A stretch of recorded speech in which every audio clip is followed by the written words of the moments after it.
When you started the company, you did something that was almost a gimmick. You said no software, you drew a circle with a red line through it. Still have it.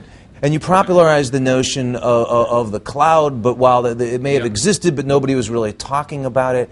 How important have these themes been to the growth of the company?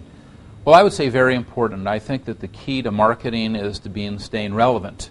We are not the same company that we were when we started 11 and a half years ago. We're certainly not the same company that we were even 2 years ago. And I think one of the most important changes that we made several years ago was really the full adoption and embrace of cloud computing. When we started, there weren't words like cloud computing. There was online software. That's pretty much how they first described the industry we were in. But when we saw in the press and really in new companies start to talk about cloud computing and that it wasn't on demand anymore, it wasn't software as a service anymore, it wasn't online anymore, that's when we said, okay, we're going to fully embrace cloud computing.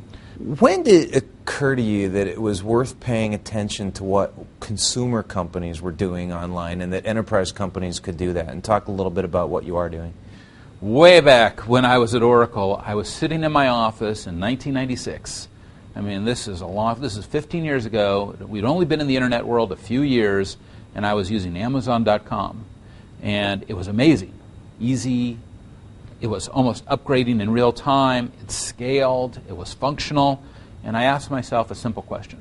Why is all enterprise software not like Amazon.com?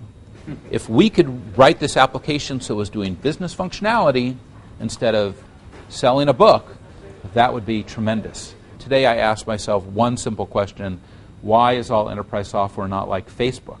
Because if you look at that product, the collaboration, the communication, the metaphors that have been created through companies like Facebook and Twitter, the feeds, the profiles, if we can bring those into the enterprise, we're going to create a more collaborative enterprise that's more focused on meritocracy, that you're going to actually see who's doing the work.